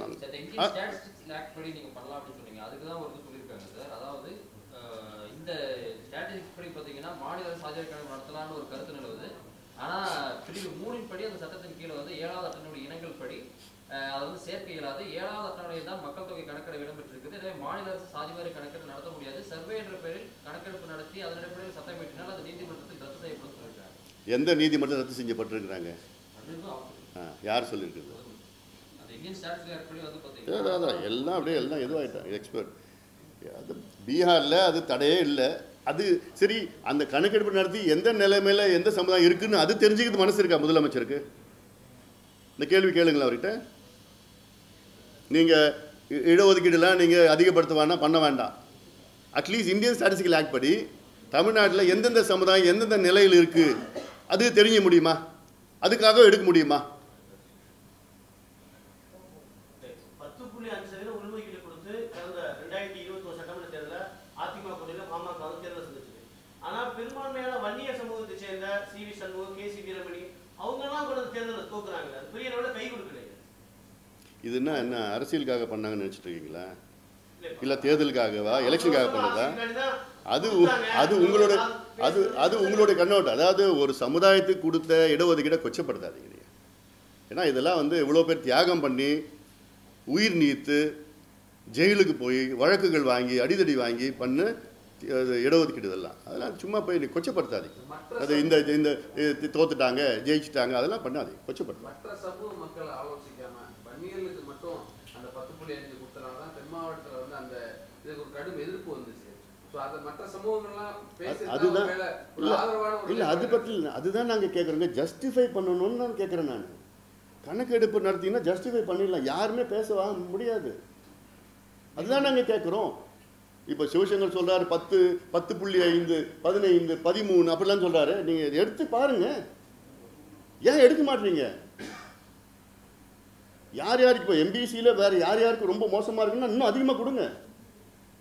கொடுக்க வேண்டாம்னு நாங்கள் யாருக்குமே சொல்லலை. நாங்கள் கொடுங்க, இன்னும் நிச்சயமாக வாய்ப்புன்னா சந்திப்பேன். நான் சந்திச்சு நான் வலியுறுத்துவோம், தொடர்ந்து வலியுறுத்திட்டு போகிறோம்.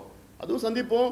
அது பிறகு எல்லாரையும் எல்லா மக்களையும் பின்தங்கிய சமுதாயங்கள் தாழ்த்தப்பட்ட சமுதாயம்லாம் திரட்டி நாங்கள் கடுமையான போராட்டங்கள் நடத்துவோம். நாங்கள் அது எதுக்கும் தயங்க போகிறதில்லை. எங்களை பற்றி உங்களுக்கு தெரியும்.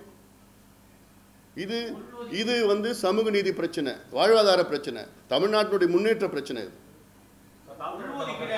மக்களுக்கு இப்போ 18% கொடுக்குறாங்க.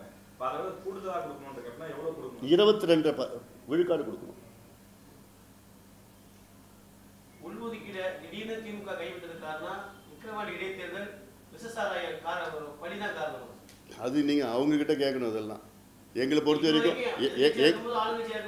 இல்லை, எங்களை பொறுத்த வரைக்கும் இந்த பிரச்சனை ஏதோ தேர்தலுக்காகவோ இடைத்தேர்தலுக்காகவோ பொது தேர்தலுக்காக நாங்கள் எழுப்பது கிடையாது. தொடர்ந்து 45 ஆண்டு காலமாக எங்களுடைய கோரிக்கையை நாங்கள் வச்சுட்ருக்குறோம், போராடிட்டுருக்கோம். யார் வந்தாலும் அழுத்தம் கொடுத்துட்ருக்குறோம். இந்த இடைத்தேர்தல் இப்போ வந்தது. 2 ஆண்டு காலமாக முதலமைச்சரை பல முறை ஐயா நாங்களாம் சந்திச்சு தான் இருக்கிறோம். அதனால் இதுக்கும் இடைத்தேர்தல் சம்மந்தம் கிடையாது. இல்லை, இது சம்மந்தப்படுத்தி இப்போ வந்துட்டாங்க இடைத்தேர்தலுக்கு அப்போ இப்போ பேசுவாங்க பேசுகிறதெல்லாம் அதெல்லாம் வந்து மோசமான வாதங்கள். அதெல்லாம் அது மக்களும் ஏற்றுக்க போகிறது கிடையாது. இல்லை, அழைப்பு எடுத்திருந்தார் சார், உங்களுக்கு சிவசங்கர் விவாதத்துக்கு அழைப்பு எடுத்திருந்தாரு. இப்போ நீங்கள் அழைப்பு ஏற்றுட்டீங்க. என்ன இடம் நான் அது சொல்லட்டும், நான் எங்கே வேணால் வரத்துக்கு தயாராக இருக்கேன். இல்லை, இப்போ போன முறை இப்போ 2018 அமைச்சர் செங்கோட்டையில் இருந்தப்போ நீங்கள் இடமா ஃபிக்ஸ் பண்ணீங்க. இது அவரே ஏற்பாடு பண்ணுறேன். நான் வந்துடுறேன், நீங்களும் வந்துடுங்க. அமைச்சரை ஃபிக்ஸ் பண்ணுறீங்களா? ஆமாங்க, நான் தயாராக இருக்கிறேன். நான் விவாதம் பண்ணதுக்கு தயாராக இல்லை. நீங்கள் ஒரு மேடையை போடுங்க, நாங்கள் 2 பேரும் வந்துடுவோம். பண்ணுங்க. இது அமெரிக்காவிலையும் யூகேல நடக்கிற மாதிரிலாம் ஏங்க நீங்கள் இனிஷியேட் பண்ணுங்களேன். அமெரிக்காவில் யார் இனிஷியேட் பண்ணுறா? மீடியா தானே இனிஷியேட் பண்ணுறாங்க. கூப்பிடுங்க, நான் முதல்ல வந்துடுறேங்க. ஏங்க நீங்கள் சொல்லுங்கள், ஒரு 2-3 டேட் கொடுங்க, நான் வந்துடுறேன். பொதுவாக நீங்கள் இது மாதிரி ஒரு பொதுவான இடத்துல நீங்கள் எல்லா சேனலும் வாங்க. சரி, இப்போ அடுத்தது கள்ளக்குறிச்சி மாவட்டத்தில் நடந்த 60 பேருக்கு மேலே அங்கே படுகொலை செய்யப்பட்டிருக்கின்றார்கள். இந்த படுகொலைக்கு முழு காரணம் தமிழக முதலமைச்சரும் தமிழக அரசும் ஏற்றுக்கொள்ள வேண்டும். ஏன் இது படுகொலைன்னு சொல்கிறேன்னா, இதே போன்ற ஒரு சம்பவம் கடந்த ஆண்டு நடைபெற்றது. அப்பொழுது முதலமைச்சர் அவர்கள் இரும்பு கரம் கொண்டு இதை அடக்குவோம், இந்த கள்ளச்சாராய கலாச்சாரத்தை ஒழிப்போம் என்று பல வசனம் பேசினார். அப்பயும் இந்த சிபிசிஐடி என்கொயரி வச்சாங்க, வந்தாங்க போனாங்க. அங்கே விற்றவங்க ஒரு 10 பேரை 5 பேரை கைது பண்ணாங்க, முடிஞ்சு போச்சு. இப்போ மறுபடியும் பக்கத்து மாவட்டத்தில் சம்பவம். இப்பயும் ஒரு சிபிசிஐடி என்கொயரி, ஒரு தனிநபர் கமிஷன். இதில் ஒரு 20 பேர் கைது பண்ணியிருக்காங்க, விற்றவங்களை கைது பண்ணியிருக்காங்க. இதில் என்ன உண்மை வெளிவரப்போகுதுன்னு யாருக்கும் தெரியாது. இது கொஞ்ச நாள் போனப்புறம் அது எல்லாம் ஆகிடும். அடுத்த சம்பவம் 6 மாதத்துலேயோ அடுத்த வருஷம் வரும். ஏன் இது தொடர்ச்சியாக சொல்லிட்டு வரேன்னா, அந்த மாவட்டத்தில் விழுப்புரம் மாவட்டத்திலேயோ திருவண்ணாமலை மாவட்டத்திலேயோ கள்ளக்குறிச்சி மாவட்டத்திலேயோ வட மாவட்டங்களில் குறிப்பாக இந்த கள்ள சாராயம் காய்ச்சறது வரதெல்லாம் இது காலங்காலமாக நடக்கிறது ஒன்று தான். பல முறை நாங்கள் சொல்லியும் அது அன்றைக்கி கைது பண்ணுவாங்க, அன்றைக்கி மாலையில் வெளியில் வந்துடுவாங்க. இது யார் ஆளுங்கட்சியோ அவங்களுடைய உடந்தையோடு தான் கள்ள சாராயம் காய்ச்சறது நடக்கும். யார் ஆளுங்கட்சியாக இருந்தாலும் அவங்களுடைய ஆதரவு வச்சு தான் காய்ச்சுவாங்க. இப்போ நான் கள்ளக்குறிச்சியில் உங்களுக்கு எல்லாருக்கும் நல்லா தெரியும் அங்கே என்ன நடந்தது. அந்த மலையில் கிட்டத்தட்ட 20-30 ஆண்டு காலமாக அங்கே கள்ளச்சாராயம் அங்கே விநியோகம் செய்து கொண்டிருக்கிறார்கள். அங்கே காய்ச்சிட்டு இருக்காங்க. அதற்கு யார் பாதுகாவலர்னா அங்கே பார்த்தா மலையில் போய் பார்த்தா அங்கே அந்த சட்டமன்ற உறுப்பினருடைய தம்பி ஒருத்தர் மலைராஜா, காட்டு ராசாவா மலைராசாவா இல்லை, அவர் ஒரு பெரிய டான் அங்கே எம்எல்ஏவுடைய தம்பி. இவர் தான் அவங்களுக்கு ப்ரொடெக்ஷன் எல்லாம். இது அங்கே பார்த்தீங்கன்னா அங்கே இருக்கிற மக்களுக்கு, மாவட்டத்தில் உள்ள மக்களுக்கு எல்லாத்துக்கும் தெரியும். அங்கே இருக்கிற காவல்துறைக்கு தெரியும், அதிகாரிகளுக்கு தெரியும். அங்கே இப்போ வரவங்களை போகிற ஏன் பள்ளிக்கூடம் படிக்கிற பிள்ளைங்களை போய் கேட்டால் இதெல்லாம் யார் பாதுகாப்பு கொடுக்குறான்னு அவன் எம்எல்ஏன்னு தான் சொல்கிறாங்க. அப்படி அவ்வளோ பேருக்கு தெரியுத செய்தி முதலமைச்சருக்கு தெரியாதா? அரசுக்கு தெரியாதாம்மா? எவ்வளோ ஒரு மோசம். இது உயிர் சம்பந்தமான பிரச்சனை. உயிர் மட்டும் கிடையாது, இது ஏதோ இந்த சம்பவம் நடந்ததுனால இது இப்போ பண்ணியிருக்கு. இது காலங்காலமாக இப்போ என்னென்னா அந்த கிராமங்களெல்லாம் என்ன பண்ணிடுறாங்க, அது குத்தகை விட்டுறாங்க மொத்தமாக. ஒரு வருஷத்துக்கு 35,000, 50,000, 60,000 குத்தகை விட்டுடுறாங்க. குத்தகை விட்டுட்டு அவன் ஒருத்த மட்டும்தான் அங்கே இந்த ஊரில் விற்க முடியும். அடுத்த ஆண்டு அந்த குத்தகையை புதுப்பிப்பாங்க. யார் அதிகமாக காசு கொடுக்குற, இதுதான் எல்லா கிராமத்திலும் நடக்கிறது அங்கே. அப்போ இதெல்லாம் சிபிசிஐடி என்கொயரி பண்ணி சொல்லுவாங்களா? ஏன்னா இதில் சிபிசிஐடி என்ன பண்ணுவாங்க, அங்கே கீழ் மட்டத்தில் யார் அதில் பிடிப்பாங்க, அப்புறம் அவங்களுக்கு யார் சின்ன சின்ன ஆளுங்கள்லாம் பிடிச்சிருப்பாங்க. இதில் அரசியல் புள்ளிகள், பெரிய பெரிய புள்ளிகள் இதில் சம்மந்தப்பட்டிருக்கிறாங்க. அதனால தான் எங்களுக்கு நோக்கம் சிபிஐ என்கொயரி வந்தால் தான் உண்மையான உண்மை வெளியே வரும். சிபிசிஐடியில் இங்கே மாநில அரசுக்கு அது முதலமைச்சர் துறையில் முதலமைச்சர் தான் அதுக்கு தலைமை. முதலமைச்சர் வந்து அவங்கள கட்சியை சார்ந்த எம்எல்ஏக்களோ அமைச்சர்களோ இதில் சம்மந்தப்பட்டிருக்கான்னு எப்படி சொல்லுவார்? அந்த ஒன்மேன் கமிஷன் போட்டிருக்காங்க, அவர் சொல்கிறாரான்னு நான் பார்க்குறேன். நான் இது யாருக்கிட்ட போய் கேட்டாலும் அங்கே சொல்கிற செய்தி இந்த 2 எம்எல்ஏக்கள் தான் சம்மந்தப்பட்டிருக்காங்க யாருன்னா சொல்கிறாங்க. அந்த ஊரில் எல்லாத்துக்கும் தெரிஞ்ச உண்மை அது. அதாவது கள்ளச்சாராயம் விற்கிறவங்களும் அதற்கு உடந்தையாக இருக்கவங்களும் எங்கள் மேலே வழக்கு போடுறானுங்க. இது எப்படி இருக்கு? நாங்கள் அதை எதிர்த்து போராடுறோம், விற்கிறவங்களும் அதுக்கு பாதுகாப்பு கொடுக்குறோம், எங்கள் மேலே வழக்கு போடுறாங்க. அதை பற்றி எங்களுக்கு நாங்களாம் பார்த்துப்போம், சட்ட ரீதியில் பார்த்துப்போம், அரசியல் ரீதியில் நாங்கள் பார்த்துக்க போகிறோம். அதெல்லாம் நாங்கள் எல்லாம் எவ்வளோ பார்த்துட்டோம், இது பார்க்க மாட்டோமா? ஆனால் எங்ககிட்ட நிறைய ஆதாரங்கள் இங்கே இருக்குது, எங்ககிட்ட இருக்குது.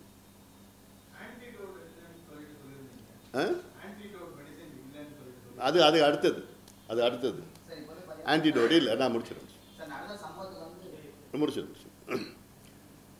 அப்போது எங்களோட நோக்கம் சிபிஐ விசாரணை நடந்தால் தான். ஏன்னா சிபிஐ விசாரணை ஏன் நாங்கள் கேட்குறோன்னா, இது வந்து இன்டர்ஸ்டேட் இஷ்யூ. பாண்டிச்சேரியிலேருந்து வந்து தான் அங்கே மெத்தனால் வந்து கும்மிடிப்பூண்டியில்னு சொல்கிறாங்க. இதுக்கு முன்பு கடந்த காலத்தில் பாண்டிச்சேரியிலேருந்து வந்திருக்கு, அங்கே மேனுஃபேக்சர் பண்ணுறாங்க. ஸோ இதில் யார் சப்ளை பண்ணுறா எல்லாமே இருக்கும். அதில் இதில் வந்து உயர் காவல்துறை அதிகாரிகள் சம்மந்தப்பட்டிருக்காங்க. சிபிசிஐடி அவங்க மேலே ஏதாவது அலிகேஷன் கொடுப்பாங்களா? பண்ண போகிறதில்ல. இல்லை உயர்நிலை அரசியல்வாதிகள் சம்மந்தப்பட்டிருக்காங்க. அதனால் சிபிஐ என்கொயரி வந்தால் தான் எங்களுக்கு உண்மையான விசாரணை கிடைக்கும், உண்மைகள் வெளிவரும். ஏன் இது நாங்கள் கேட்குறோன்னா, இது ஏதோ விளம்பரத்துக்காகவோ அரசியலுக்காக நிச்சயமாக நாங்கள் கேட்கல. இது நாங்கள் கேட்குறது அடுத்த முறை இது போன்ற ஒரு சம்பவம் நடைபெறக்கூடாது, அந்த ஆதங்கத்தில் தான் நாங்கள் கேட்குறோம். அடுத்தது நடக்கக்கூடாது. சிபிஐ என்கொயரி பண்ணாங்கன்னா இது வந்து கடந்த 30 ஆண்டுகளாக யார் விற்றாங்க, எந்த நெக்ஸஸ், யார் பாதுகாப்பு, எப்படிலாம் எல்லாமே இது என்கொயரியில் வரும்.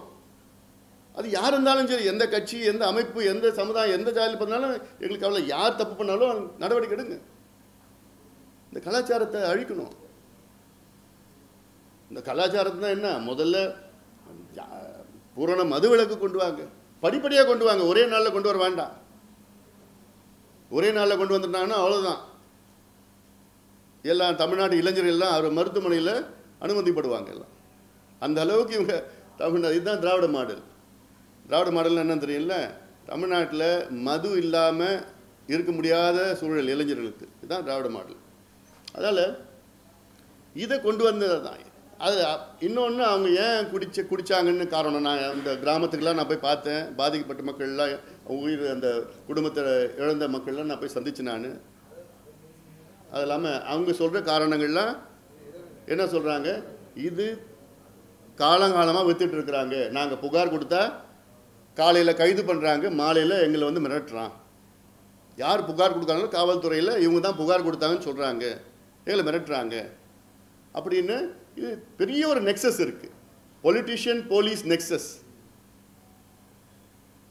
இது சிபிசிஐடி வெளியில் கொண்டு வருவாங்களா? நிச்சயமாக பண்ண மாட்டான். டாஸ்மாக் மூடப்பட வேண்டும் அப்படின்ற ஒரு கருத்து இருக்கு. அதே நேரத்தில் கள்ளுக்கடை திறக்க அனுமதிக்க வேண்டும் அப்படின்ட்டு இப்போ சீமான் கூட பேசியிருக்காரு. அதெல்லாம் எங்களுக்கு உடந்த கிடையாது. எங்களோட நோக்கம் வந்து தமிழ்நாடு மாறிச்சு. இப்போ தமிழ்நாடு வந்து குடியார நாடாக மாறிட்டு இருக்கு. ஏன்னா 3 தலைமுறைகள் வந்து இன்னைக்கு மது அருந்து ரொம்ப மோசமான நிலைமைக்கு வந்துட்டாங்க.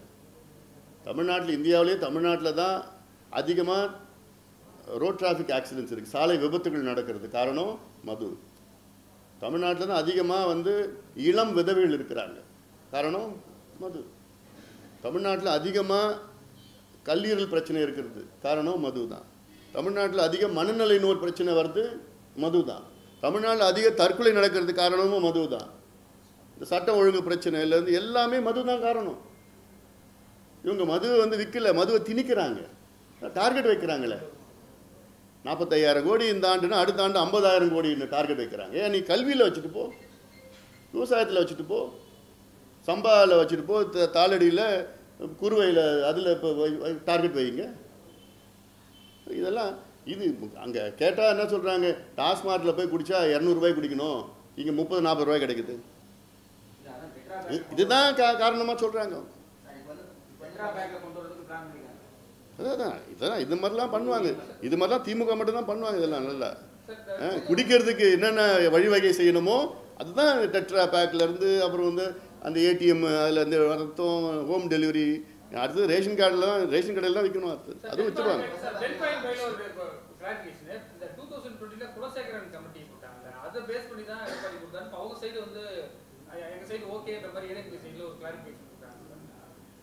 குலசேகரன் கமிஷன் வந்து 6 மாதமாக இருந்தது. குலசேகரன் கமிஷன் வந்து எந்த பரிந்துரையும் கொடுக்கல.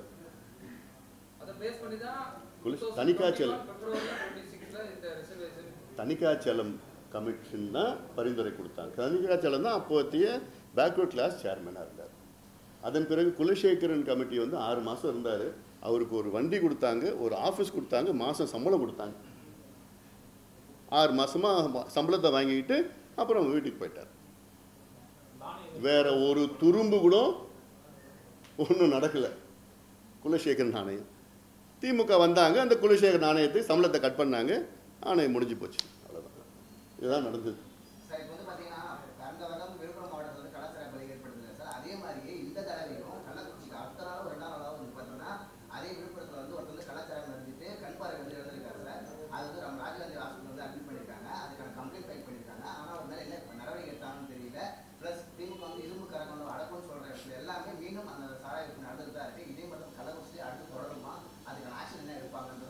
அதுதான் நாங்கள் கேட்குறோம். சிபிஐ விசாரணை வந்தால் தான் முழுமை வரும், உண்மை வெளியில் வரும்.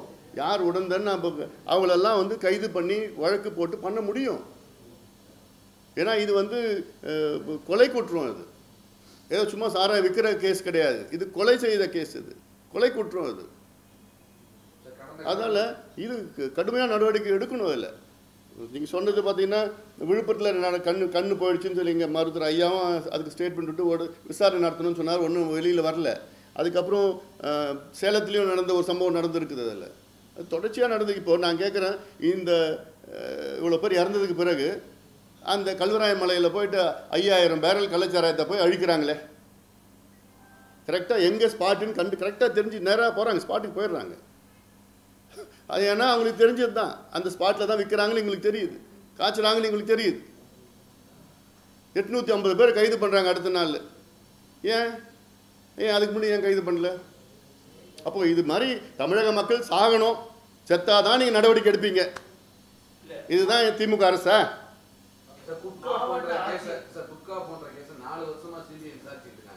எந்த ஒரு முன்னேற்றமும் அந்த வழக்கில் இல்லை. சிபிஐ விசாரணைக்கு நீங்க அதே வழக்க திரும்ப மீண்டும் ஒரு கலாச்சாரம் வழக்கமா இருக்கட்டும், இது ஒரு அரசியல். அதாவது நான் சிபிஐ விசாரணை கேட்குறேன்னா, இது முதல்ல இன்டர்ஸ்டேட் பிரச்சனை. ரெண்டாவது, கடந்த ஆண்டு நடந்த சம்பவத்துக்கும் சிபிசிஐடி என்கொயரி பண்ணி ஒன்றும் ஆகலை. தடுத்து நிறுத்தினாங்களா? இல்லை.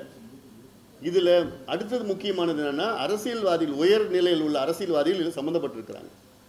காவல்துறை, உயர்நிலை காவல்துறை சம்மந்தப்பட்டிருக்கிறாங்க. இதில் ஒரு கலெக்டர் தவறான தகவல் சொல்கிறார். என்னன்னு, இது கள்ளச்சாராயம் சாவு இல்லைன்னு ஒரு கலெக்டர் சொல்கிறார். அதை சொன்னதுனால என்னாச்சு, வீட்டில் எடுத்துன்னு போய் அந்த மீதி சாராயம் வீட்டில் எடுத்துன்னு வச்சுருந்தாங்க, அதையும் குடிச்சிட்டாங்க. ஏன்னா கலெக்டரே சொல்லிட்டாரு இது கள்ளச்சாராயம் இல்லைன்னு சொல்லிட்டு அதையும் குடிச்சிட்டாங்க. அதனால் இன்னொன்று என்னாச்சு, கள்ளச்சாராயம் இல்லைன்னு சொன்னதுனால ஒரு நாளுக்கு அப்புறமா தான் ஹாஸ்பிட்டலுக்கு வர்றாங்க அவங்க. அப்போ இது எவ்வளோ பெரிய மோசடி இதெல்லாம். அதனால தான் நான் கேட்குறோம், சிபிஐ என்கொயரி அரசியல் காரணத்துக்காக நிச்சயமாக நான் சொல்லலை. இது மத்திய அரசு சார்ந்தது அப்படிலாம் எதுவுமே அரசியல் காரணத்துக்காக சொல்லலை. நான் உண்மையாக உணர்வுபூர்வமாக நான் சொல்கிறேன். ஏன்னா இது போன்ற ஒரு சம்பவம் மறுபடியும் நடக்கக்கூடாது அந்த ஆதங்கத்தில் தான் சொல்கிறேன். தமிழக மக்களுடைய உயிர் மிக முக்கியமானது, விலை மதிக்க முடியாதது. அதை காப்பாற்றணும். சிபிசிஐடி மேலே எனக்கு மரியாதை இருக்குது, நம்பிக்கை இல்லை. சார், இப்போ பள்ளியில் இந்த ஜாதி பிரச்சனையை இது பண்ணுற சந்திர ஒரு அறிக்கையை கொடுத்தார். பிஜேபி கடுமையாக அந்த அறிக்கைக்கு எதிர்ப்பு தெரிவிக்கிறாங்க. இந்த அறிக்கையை நீங்கள் எப்படி பார்க்குறீங்க? நான் இந்த அறிக்கை நான் பார்க்கல, நான் பார்த்துட்டு நான் சொல்கிறேன். எம்பிக்கள் நேற்று பதவியேற்றது பார்த்திருப்பீங்க. சமூக நீதி பத்தி பேச அனுப்பியிருந்தா உதயநிதி வாழ்க உதயநிதி வாழ்க சொல்லியிருந்தாங்க. பார்க்கும்பொழுது உங்களுடைய என்ன ஓட்டம் என்னவா இருந்துச்சு? இதுதான் திமுக கலாச்சாரம்.